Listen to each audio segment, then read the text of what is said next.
وَأُدْخِلَ الْجَنَّةَ فَقَدْ فَازَ۔ پس جو کوئی دوزخ سے بچا لیا گیا اور جنت میں داخل کیا گیا وہ حقیقتاً واقعتاً کامیاب ہو گیا، فقد فاز، وہ کامیاب ہو گیا۔ وَمَا الْحَيَاةُ الدُّنْيَا إِلَّا مَتَاعُ الْغُرُورِ، اور جو دنیا کی زندگی ہے فرمایا وہ دھوکے کے مال کے سوا اور کچھ نہیں۔ پھر فرمایا وَمَا تَدْرِي نَفْسٌ مَاذَا تَكْسِبُ غَدًا، اور کوئی شخص یہ نہیں جانتا کہ وہ کل کیا کرے گا، کیا کمائے گا۔ وَمَا تَدْرِي نَفْسٌ بِأَيِّ أَرْضٍ تَمُوتُ، اور نہ ہی وہ شخص یہ جانتا ہے کہ وہ کس سرزمین پر مرے گا۔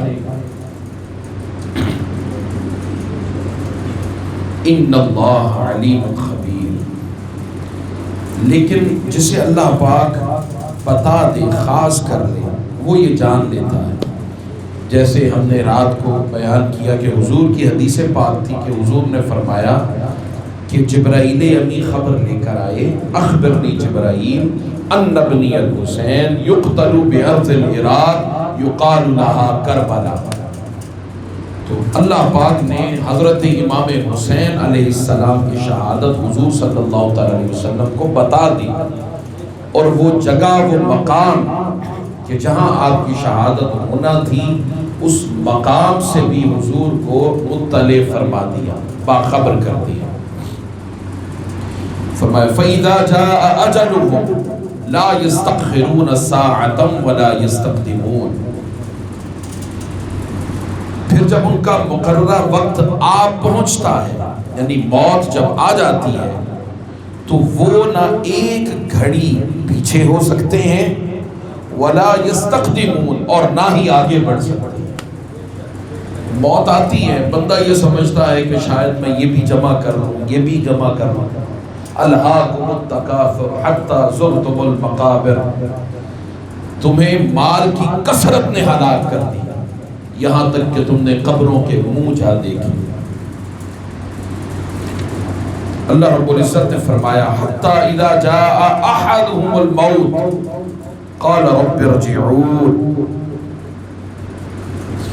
یہاں تک کہ جب ان میں سے کسی کو موت آ جائے گی تو وہ کہے گا اے میرے رب مجھے دنیا میں واپس بھیج دے، لعلی اعمل صالحا، تاکہ میں اس دنیا میں کچھ نیک عمل کر سکوں، فیما ترکت کلا، جسے میں پیچھے چھوڑ آیا، یعنی اللہ سے مہلت مانگ رہا ہے۔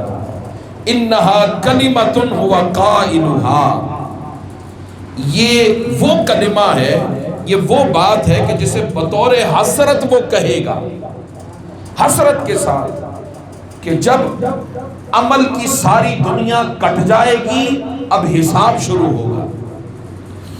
اس لیے لوگوں، یہ عمل کی جا ہے، یہاں جو عمل کرے گا وہ حساب نہیں دے گا، حساب کی جگہ آگے ہے۔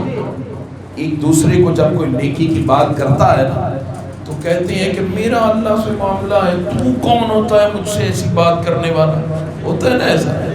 تو ابھی فی الحال تو ہم یہی گفتگو کرتے ہیں، یہی جواب دیتے ہیں کہ جب کوئی نیکی کی بات کرے، نماز کی بات کرے، نماز کی تلقین کرتا ہے، مسجد میں جانے کی بات کرتا ہے، صدقہ اور خیرات کی بات کرتا ہے، تو جواباً ہم کہتے ہیں تو کون ہے حساب لینے والا؟ نہیں، وہ تو تیری خیر خواہی چاہ رہا ہے کہ اے بندے دوزخ کی آگ سے میں تجھے بچانا چاہتا ہوں، آ اپنے رب کی طرف رجوع کر لے، لوٹ آ۔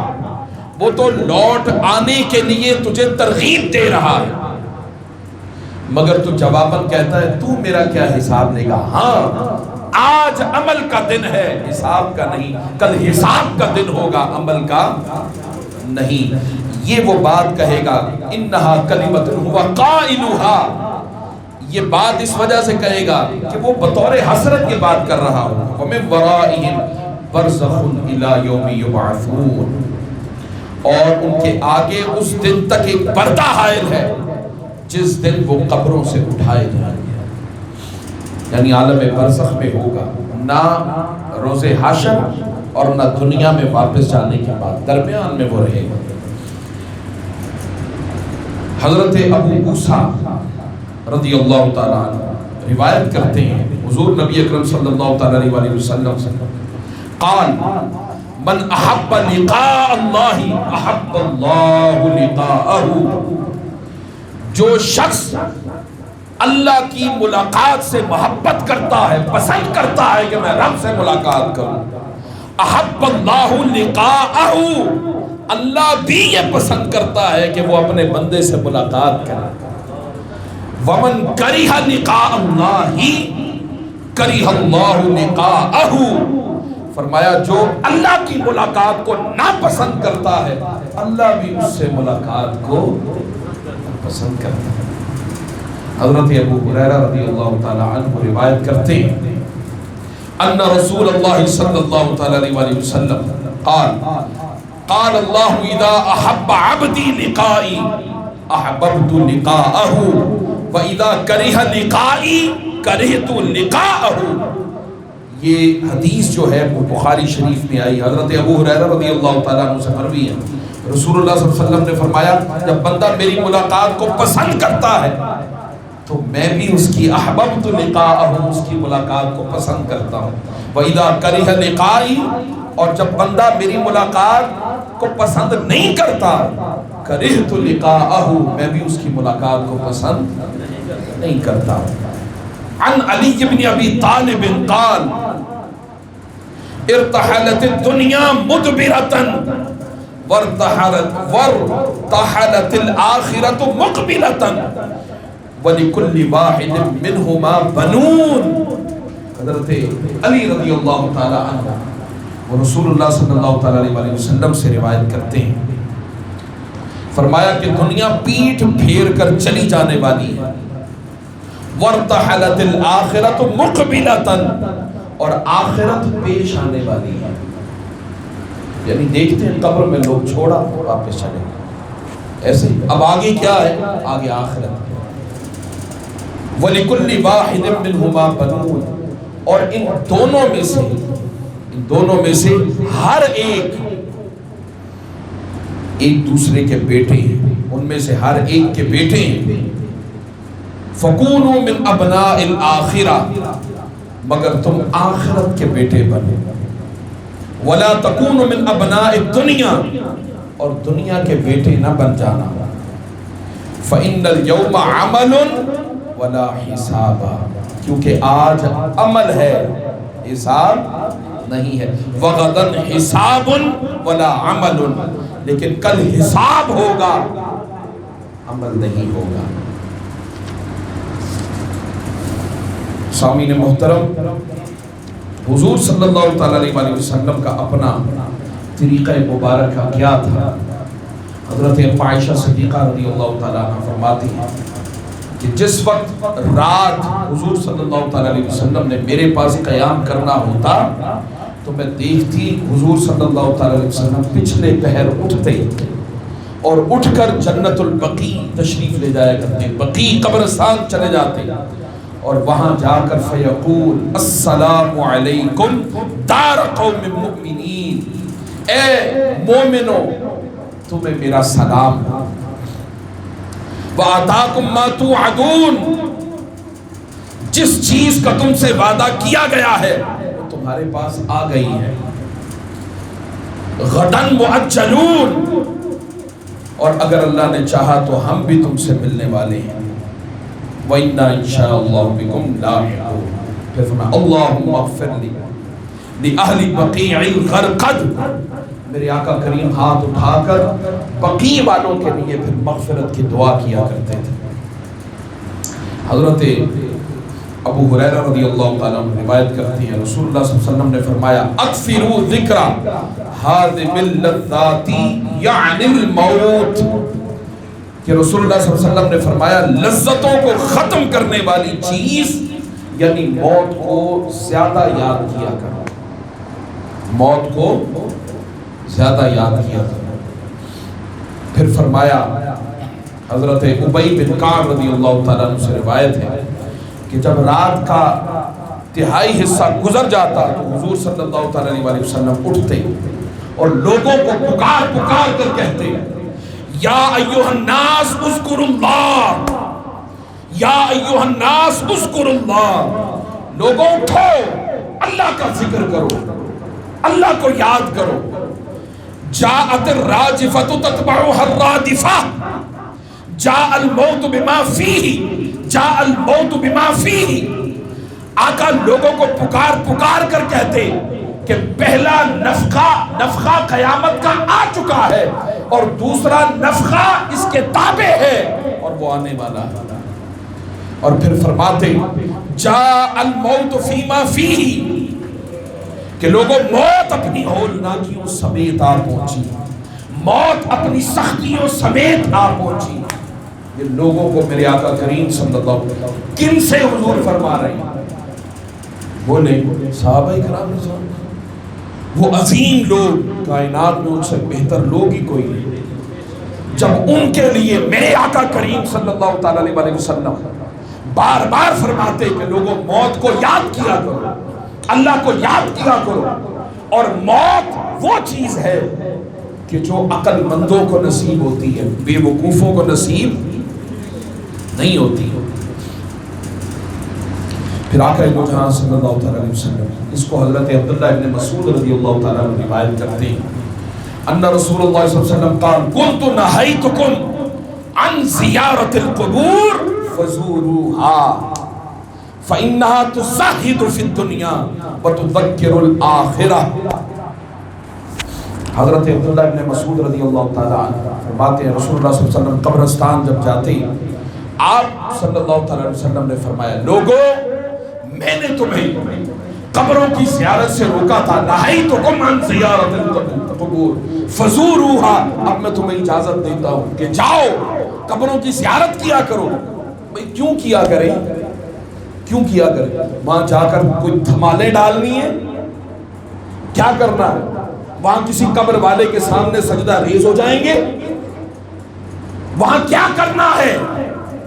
میرے آقا نے فرمایا، اور آقا نے بڑی آسان بات فرمائی، فَإِنَّا تُزَهِدُ فِي الدُّنْيَا، اس لیے کہ قبروں کو دیکھنا، زیارت کرنا تمہیں دنیا میں زاہد بنا دیتی ہے، دنیا میں زہد و ورع کا پیکر بنا دیتی ہے۔ وَتُذَكِّرُ الْآخِرَةَ، یہ پھر آخرت کی یاد دلاتی ہے۔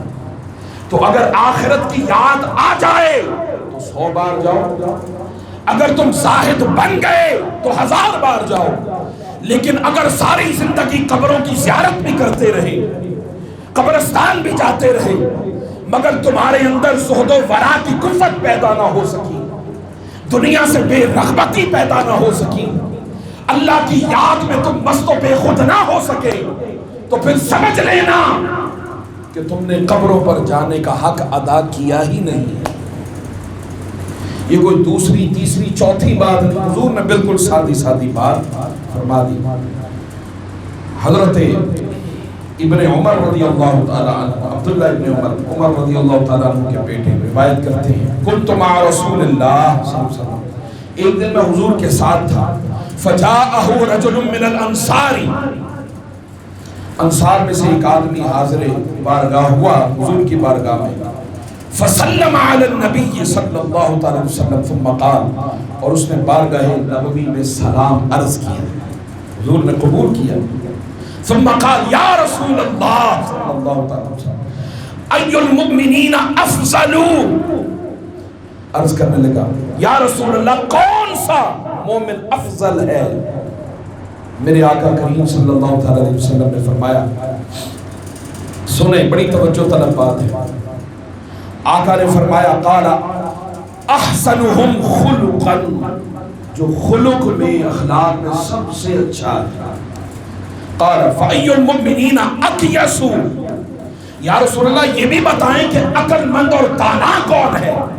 اب سنیں جس کی بات ابھی میں کر رہا تھا کہ قبروں کو موت کو یاد کرنے والا یہ عقل مندوں کو نصیب ہوتا ہے، جو موت کو یاد نہیں کرتا دنیا کی چکا چوند میں، دنیا کی عیاشیوں میں، دنیا کی سہولتوں میں، نفس کی شہوتوں میں، مادی رغبتوں میں، دنیا کی محبتوں میں، حرص و لالچ میں اس قدر گم رہتا ہے کہ اپنے مالک کو بھلا دیتا ہے اور موت کو بھلا لیتا ہے. اسے عقل مند نہیں کہا.